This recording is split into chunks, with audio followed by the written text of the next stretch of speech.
এই যে হয়ে গেছে, কলা পাতাটা পুড়ে গেছে। আর এইভাবেই সবগুলো একটা একটা করে ভেজে নেবে।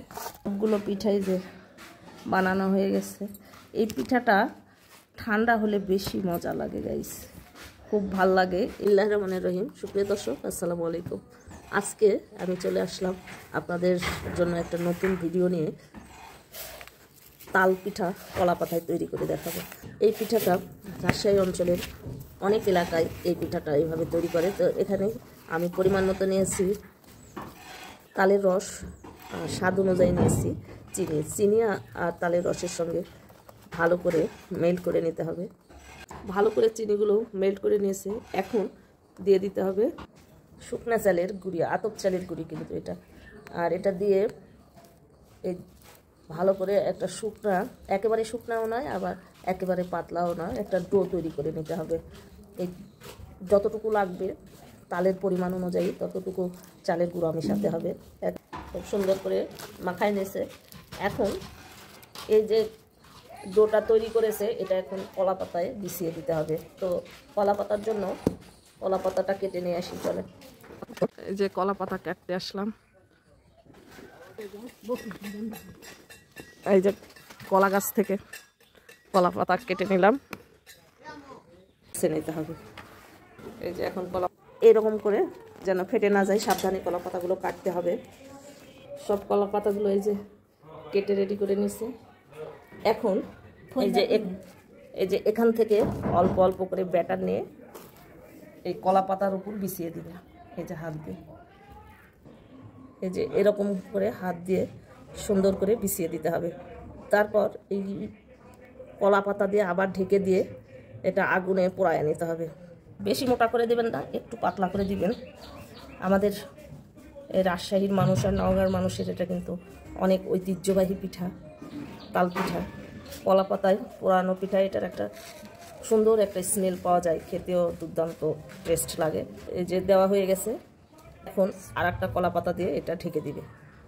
আর এইভাবে প্রত্যেকটা পিঠা তৈরি করে নেবে। সবগুলো পিঠা বানানো হয়ে গেছে। এখন এটা ভাজতে হবে বারবিকিউয়ের মতো করে।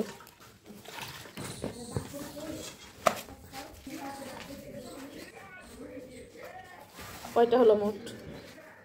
4। এখন এটা ভাজতে চলে যাব চুলায়।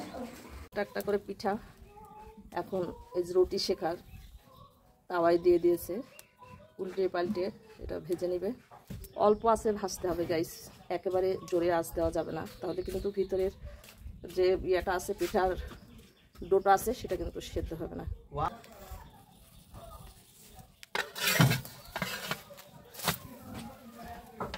এই যে এরকম হবে, একেবারে কলা পাতাটা পুড়ে যাবে।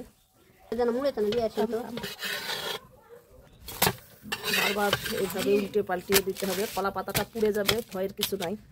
এই পিঠাটা পোড়া পিঠাই হয়, বারবিকিউর মতো লাগে। কলা পাতার একটা সুন্দর একটা সেন্ট আসে, খেতে দুর্দান্ত টেস্ট হয়। যারা খান নাই এখনো তারা অবশ্যই ট্রাই করবেন। এই যে হয়ে গেছে, কলা পাতাটা পুড়ে গেছে। আর এইভাবেই সবগুলো একটা একটা করে ভেজে নেবে। সবগুলো পিঠা ভেজে নিয়েছে। এই পিঠাটা কিন্তু খেতে খুবই সুস্বাদু। আর এই যে কালো কালো কলা পাতা লেগে আছে, এগুলো কিন্তু বেছে ফেলে দিতে হবে। এই পিঠাটা যখন ঠান্ডা হবে তখন শক্ত হবে আর খেতে এত মজা। এইভাবে যদি খেয়ে না থাকেন তাহলে একদিন তৈরি করে খেয়ে দেখতে পারবেন। আমাদের এলাকার এটা ঐতিহ্যবাহী পিঠা, এটা খাবেই। বছরে তালের সময় আসলে এই পিঠাগুলো খাবে। তো আমি একটা ভেঙে আপনাদেরকে দেখাই ভিতরটা কেমন হয়েছে। এই যে ভিতরটা এমন হয়েছে। আমি ভেঙে খেয়েছি এর আগেও, আবারও ভেঙে আপনাদেরকে দেখালাম। দেখেন খুবই মজার পিঠা কিন্তু এটা। একদিন হলেও আপনার বাসায় এইভাবে ট্রাই করবেন, আর ট্রাই করে কমেন্টে জানাতে একদমই ভুলবেন না। এরকম মজার মজার আর নিত্য নতুন রেসিপিগুলো পেতে আমার চ্যানেলটা সাবস্ক্রাইব করে পাশে থাকা বেল আইকনটা ক্লিক করে রাখবেন। আর যারা ফেসবুক থেকে দেখবেন প্লিজ ফেসবুক পেজটাকে ফলো দিবেন, লাইক কমেন্ট শেয়ার করে আমার পাশে থাকবেন। আমার জন্য এবং আমার ফ্যামিলির জন্য দোয়া করবেন। আপনাদের সকলের সুস্বাস্থ্য এবং মঙ্গল জীবন কামনা করে ভিডিওটা আজকের মতো এখানেই শেষ করছি। ভালো থাকবেন সবাই, দেখা হবে পরবর্তী ভিডিওতে। আল্লাহ হাফেজ।